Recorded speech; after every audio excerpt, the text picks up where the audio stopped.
The recommended way to configure ESLint and Prettier has changed over time. This screencast presents a recommended way to configure these tools in 2019. ESLint is a very popular tool for finding and fixing issues in JavaScript code. Soon it will be the preferred linter for TypeScript, replacing TSLint. ESLint can also find and fix issues in JSX. JSX is an XML-based format for rendering HTML that is commonly used in React applications and sometimes used in Vue applications. ESLint does not enforce any rules by default. It has a large set of provided rules that can be configured. Plugins provide even more rules. Many editors and IDEs have ESLint plugins that automate running ESLint as code is edited. Prettier is a code formatter for many languages, including JavaScript, TypeScript, JSX, JSON, HTML, CSS, Sass, Markdown, and more. Prettier is opinionated and only allows a small set of options to be configured. While ESLint can be configured to enforce coding styles, it is recommended to only use Prettier for this purpose. Many editors and IDEs have Prettier plugins that automate formatting code on save. Let's start by focusing on using these tools with generic JavaScript code, not assuming the use of any particular web framework. The project should have a package.json file. If it does not, run npm init to create one. To install ESLint and Prettier in a project, along with ESLint plugins, run npm install --save-dev on all the npm packages listed here. Add the following scripts to package.json for running ESLint and Prettier.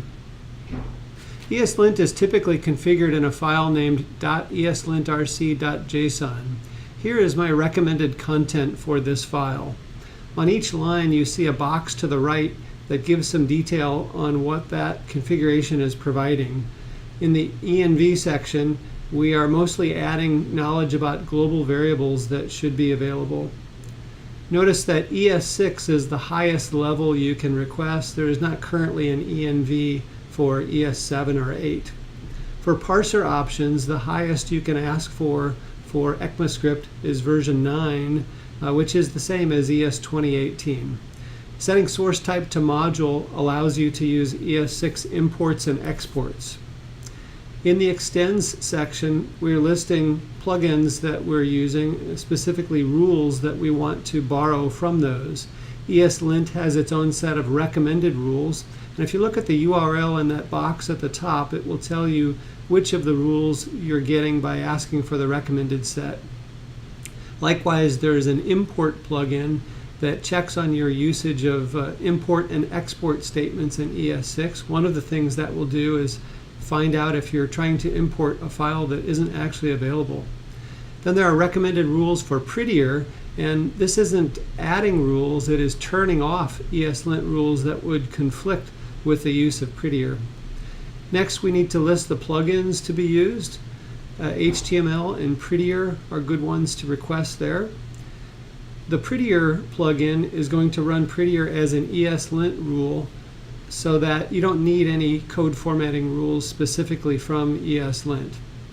One rule that I like to disable that is on by default in the recommended set is no console, because I like to use console functions as one of my primary debugging tools.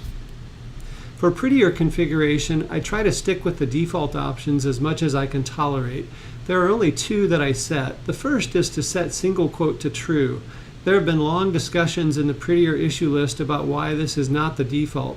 Survey after survey of JavaScript developers reveal that the majority prefer using single quotes over double to delimit string literals. Despite this, the default is still to use double quotes, so I override it. The second is to set bracket spacing to false. This causes single-line object literals to appear as you see at the top of the blue box to the right, instead of as you see directly below that, where there's spaces to the right of the opening brace and to the left of the closing brace. And I like that because it matches a typical formatting for array literals where you also do not have spaces inside the brackets. There are several ways to configure Prettier. One is to create a .prettierrc file at the root of each project. Another is to specify this in package.json files. At the top, we see an example of the syntax for putting configuration in .prettierrc. And at the bottom, we see how to configure the same options inside a package.json file. Now we can run ESLint by entering npm run lint, and we can run Prettier by entering npm run format. Now let's modify the configuration for use with the React library. No additional Prettier configuration is needed. Install additional ESLint plugins by running npm install --save -dev on the two packages you see listed on this slide. Update sections in the .eslintrc JSON file to include the options you see on this slide. The JSX true option allows linting of JSX code. Using JSX-A11y enforces accessibility rules on that JSX code. And using the recommended React set enforces rules that are specific to React. Finally, let's modify the configuration for use with the Vue framework. No additional Prettier configuration is needed. Install additional ESLint plugins by running npm install --save -dev on the plugins that you see listed on this slide. Update sections in .eslintrc.json to include the options shown on this slide. Again, the JSX option set to true allows linting of JSX code for Vue components that use that. JSX-A11y enforces accessibility rules on JSX code. Vue/essentials enforces some Vue-specific rules. And then the Vue CLI adds the plugin @Vue::Prettier. That's it. Now you know everything needed to configure ESLint and Prettier in projects that use no web framework, use React, or use Vue. Thanks for watching. For details about events at Object Computing and our training available, go to the URLs that you see on the screen.